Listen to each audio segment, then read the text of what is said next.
Mid-afternoon, USA. A community like thousands of others throughout the country, like your community.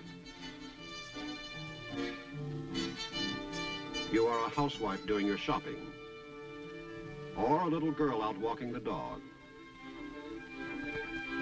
You're a boy trying out your new baseball glove.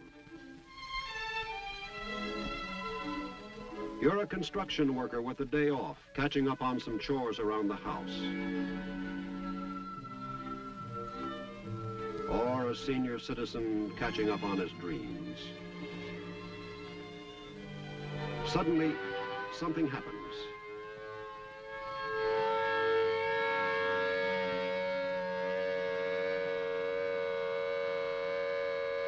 Something that halts the normal routine of your day. Your nation has become the target of a nuclear attack. To prevent you from being a casualty, you must stop what you are doing and be prepared to take cover, most likely in a public shelter. What will you do there? How will you react?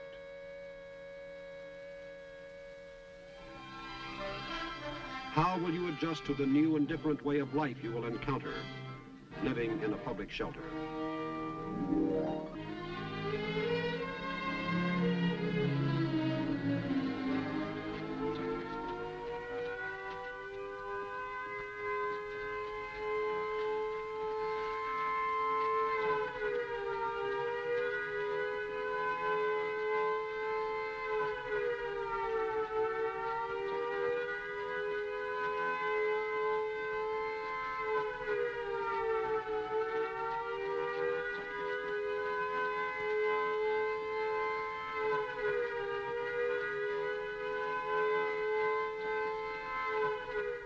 In our projected situation, a nuclear detonation has taken place several hundred miles from this community. Dangerous radioactive fallout is being carried downwind toward the area. This is one of several public fallout shelters in the town with a trained shelter manager and staff. Donald Barnes attended a shelter management course given by an instructor who had received federally sponsored training. Barnes knows the importance of prompt organization within the shelter for the welfare of the occupants.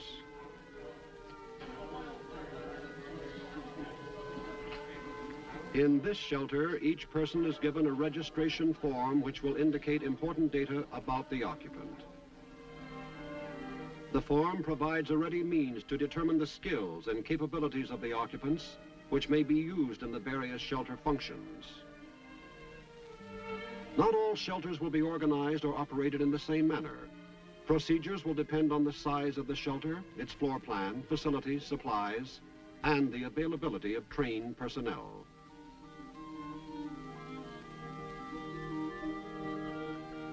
Where the number of occupants is large enough, a supervisor for each shelter function may be needed.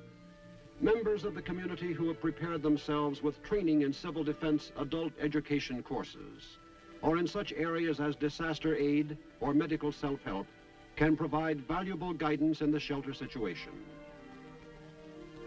Housewife Lenore Payton has listed on her registration form that she had taken a Red Cross home nursing course. In the absence of professional medical personnel, Manager Barnes assigns her the job of nurse. A section has been set aside as a first aid area. Mrs. Payton will check the medical supplies and arrange facilities for care of the sick and injured.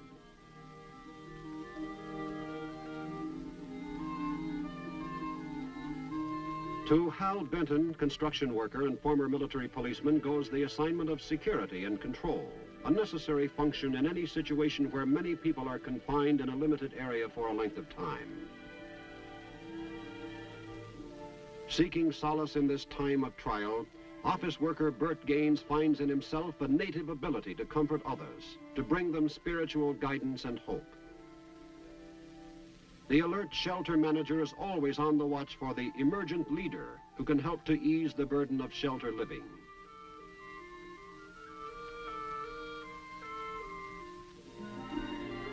Gaines is asked to serve as religious counselor.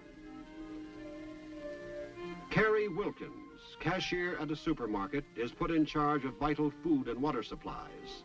Mrs. Wilkins will keep a careful check on these provisions and their handling and distribution. This includes those provisions furnished by the federal government in shelters which meet certain basic requirements. In many shelters, these will be the only provisions available. Other assignments are made to complete the supervision of key shelter functions. The first meal in the shelter. To facilitate the procedure, the shelter population is grouped into units, each with its own leader selected from the occupants, who keeps a record of the rations issued to the people in his unit.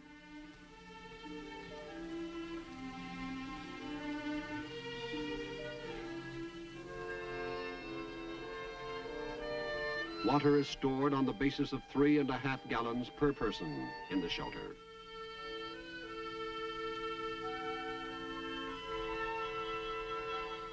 Federal rations provide 10,000 calories per person. Additional food items may be added to shelter provisions by the community. These might include special foods for persons with dietary needs, utensils for cooking and washing, and additional water rations for cleaning and washing.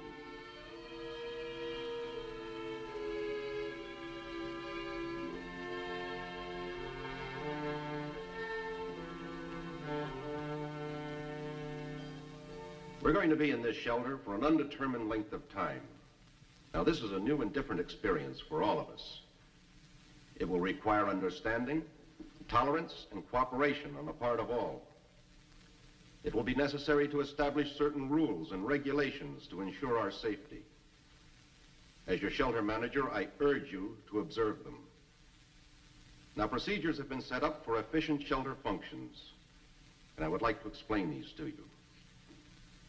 Number one, medical facilities. Early orientation of the occupants is vital, so that they will have some idea of what lies ahead. In his responsibility as shelter manager, Barnes' legal status and authority must be made clear to the occupants. Above all, he must have their confidence from the beginning if he is to do his job efficiently. He discusses with them the shelter staff and organization, the facilities available, operating procedures, the daily schedule. He emphasizes their dependence on one another in the shelter situation and the need for a helping hand. Questions are asked and answered as frankly as possible.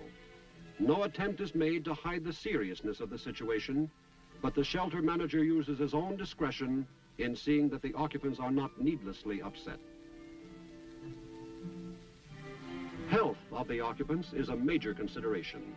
Anyone with a special medical condition is asked to notify the appointed nurse, who collects medications and keeps them in a central place. Sickness in the shelter can present a very serious problem, and preventive measures against illness are taken wherever possible. People in a stress situation often find comfort in religion. The religious counselor sees that everyone who seeks the consolation of his faith is given the opportunity for counsel, meditation, or prayer.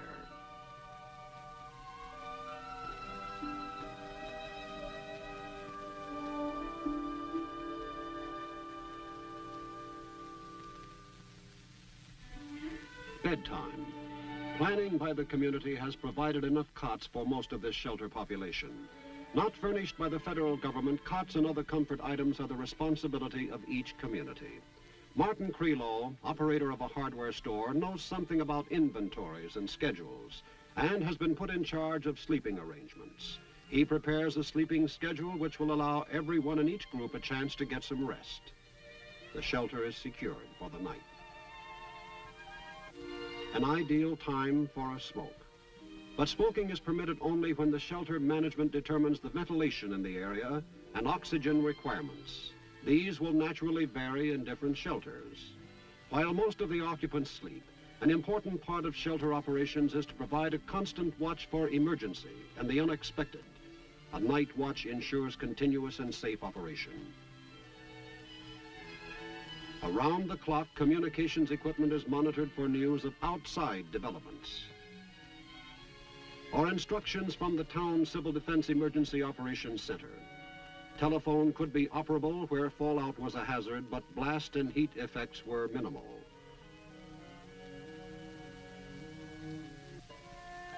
A change of shift and time for Radiological Survey, one of the most important shelter activities which goes on night and day.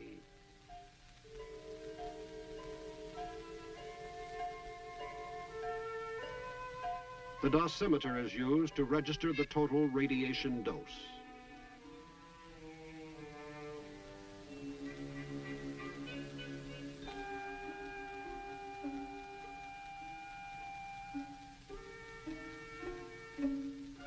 A trained specialist, the radiological monitor keeps track of radiation levels within the shelter so that a complete record of the dose and dose rate is available.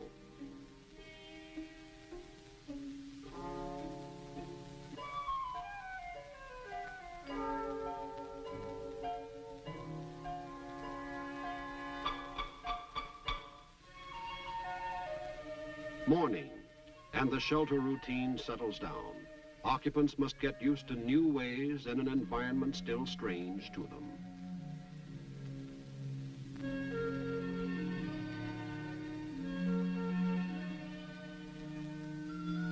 Chemical sanitation facilities. With many of the conveniences of personal care no longer available, cleanliness and personal hygiene become more important than ever. In the mass situation, every precaution must be taken against infection and disease. Various in-shelter programs, such as a demonstration on medical self-help, stimulate interest among the occupants and provide training in important shelter needs. Other training may be presented on such subjects as the care and handling of food supplies, health and sanitation, safety and fire prevention, or any subject related to the well-being of the occupant during his shelter stay.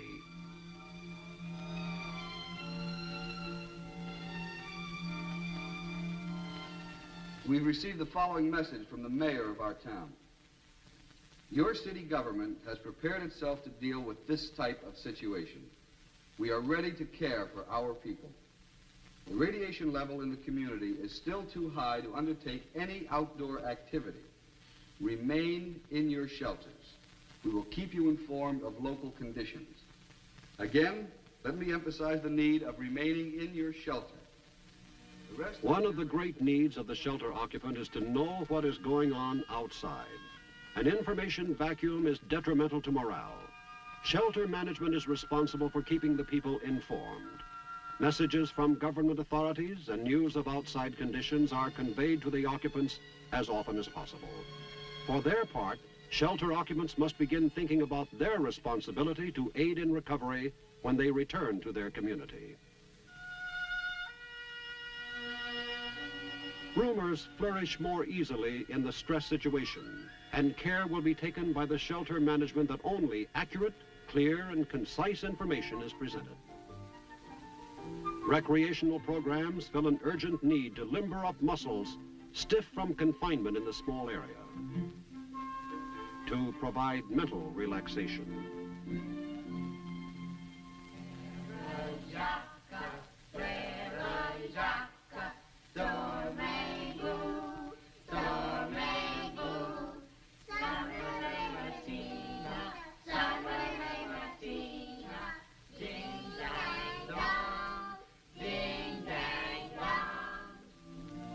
For some people, adjustment will be more difficult than for others. Is there anything I can do, Mrs. Warren?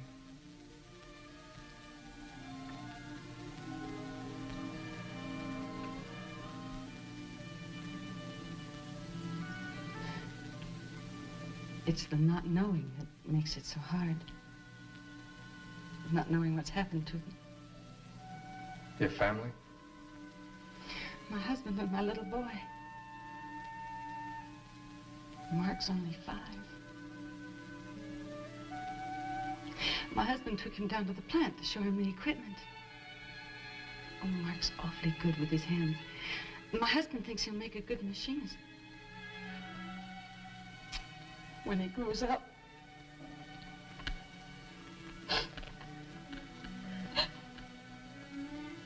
Mrs. Warren, the latest list of the people in other shelters has just arrived.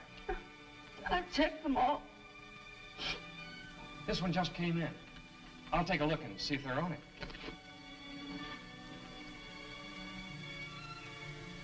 Is your husband's name Neil? No, Robert. In large cities, early receipt of such lists is unlikely, but every effort will be made to keep the shelter occupants informed. Here we are. Robert and Mark Warren. They're in the shelter at the factory. Let me see.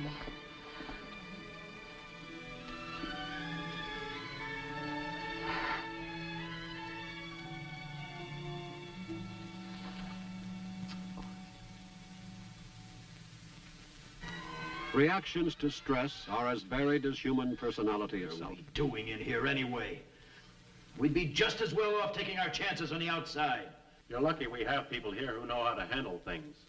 We've got a lot of people in this place to look after. Why don't you pull yourself together? Help us calm some of these other folks. Mr. Gaines over here could use a little assistance.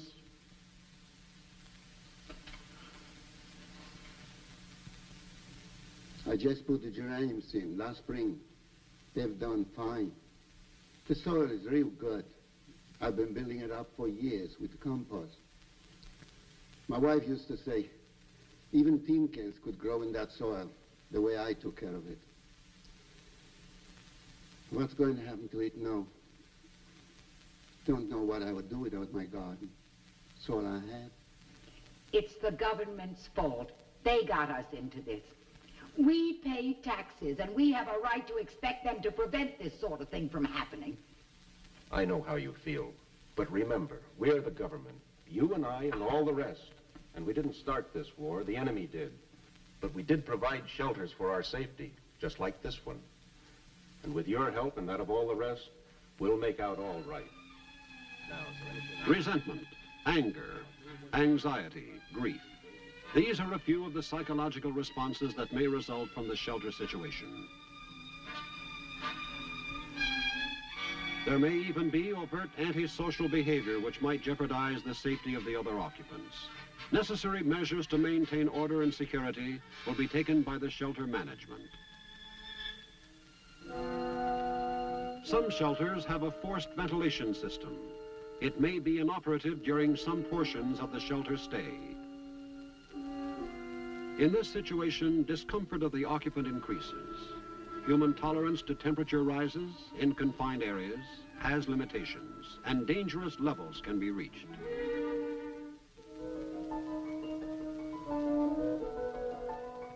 Depending on time, place, and population, shelters may be more crowded than the one you see here. Normal requirements are an average of 10 square feet of floor space per person.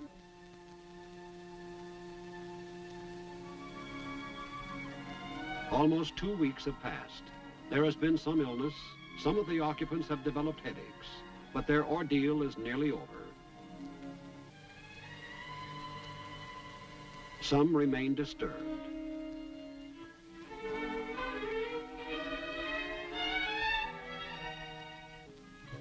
Others have accepted the situation. Occupants are thrown back on their individual resources to pass the time. There's a little white duck swimming in the water, a little white duck, and she knew she had a daughter. She swam out to the lily pad, so Mr. Frog, and he looked so sad. Oh. One question is foremost in their minds. How long will they have to remain in the shelter? The answer depends on several factors, primarily on the radiological situation in the area outside. The most important thing for the occupants to remember is, the longer the shelter wait, the less danger because fallout decays with time. The Emergency Operations Center authorities will decide when people should leave the shelter. It is a vital decision, and it is made only after the fullest possible information about the local situation has been obtained.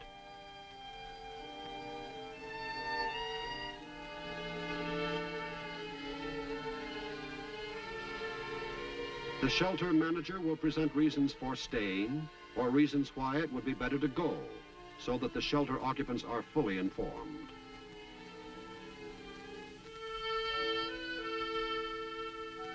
Periodic reports have confirmed that the radioactivity has been decaying steadily. Now it appears it will be reasonably safe to permit departure from the shelter for short periods of time.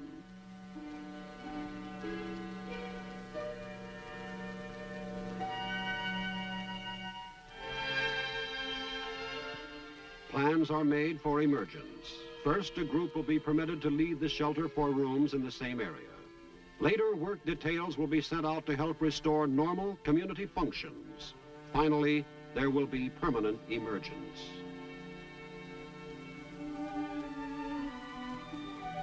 Remember that life in a shelter will not be like living under normal conditions. Suppose, in our story, there had been no shelter, no plan, no organization, no trained personnel.